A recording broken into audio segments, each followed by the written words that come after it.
After moving to our new home a few miles south of Boston, I started looking for an art community. A few months ago, I joined the Hull Artists. For many years, my parents owned a cottage in Hull where we would spend our summers, so I felt a familiarity and a connection.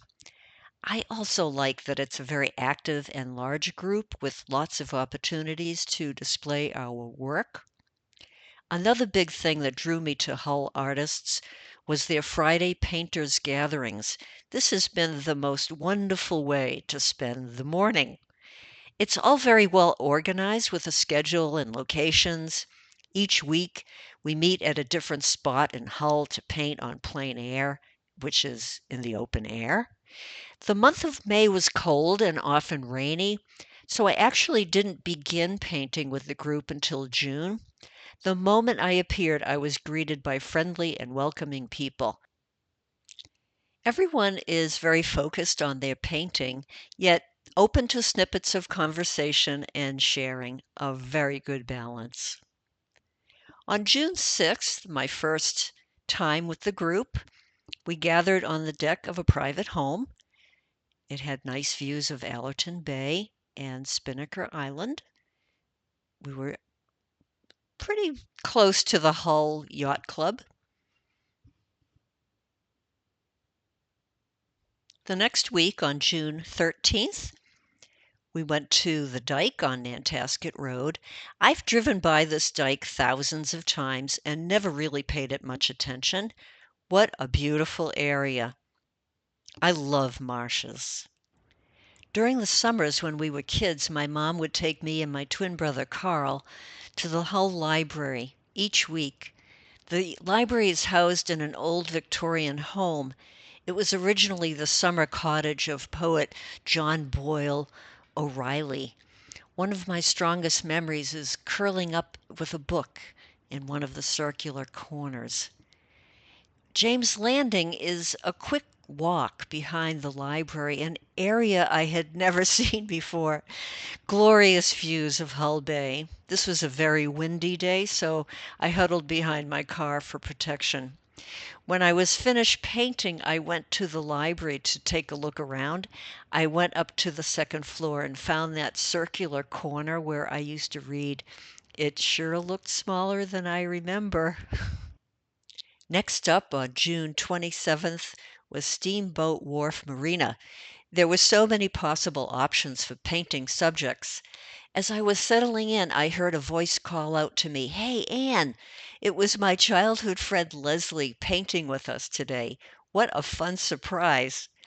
Each painting session is an exploration. I love skies and ocean, and I'm starting to feel more comfortable with structures, but boats are way out of my comfort zone.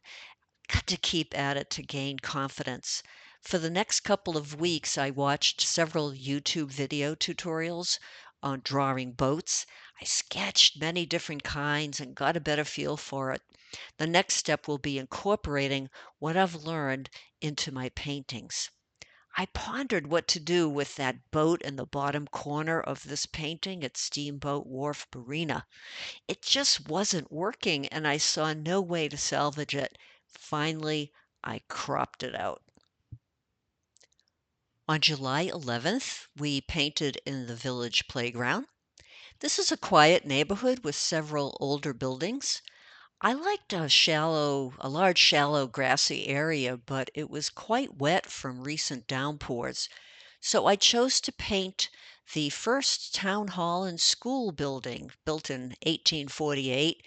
The angles on this historic building were wacky, and a couple of areas in my painting needed to be fixed. So a few days later at home, I made the adjustments. That door is still wacky, but I'm calling it done. With our Friday Painters group, I'm stretching beyond my comfort zone, painting and learning. July 18th, the town gazebo. This is another area I've driven by thousands of times, often thinking it would be a nice place to paint. This was an extremely hot and windy day. I thought of sheltering under the beautiful gazebo. I forgot to take a picture of it.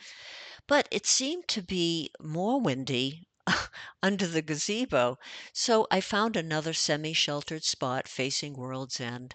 The clouds were spectacular. July 25th, we headed to Mariners Park, adjacent to the Saltwater Club and the Yacht Club. Nice views of a lagoon, Allerton Bay, and Victorian homes. Another really hot day. I was fried when finished.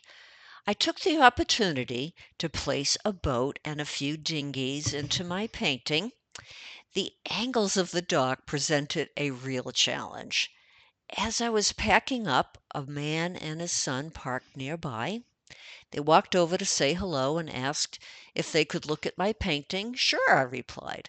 When they saw what I had done, they were both joyful. Immediately, the man exclaimed, "Oh, wow, that's Bob's boat." I thanked him for providing me with a name for my painting, Bob's Boat. I never figured out those dock angles, so at home I eliminated the dock and I made the boat appear like it was moving. I also added water spray and glistening highlights. The Friday Painters group has given me the joy of community and the space to try new things. I'm exploring new tools, techniques, and subjects and learning a lot. It's been great meeting new people. These artists are so talented and inspiring. We'll continue to paint together each week for the next couple of months. Stay tuned for the next series of painting adventures.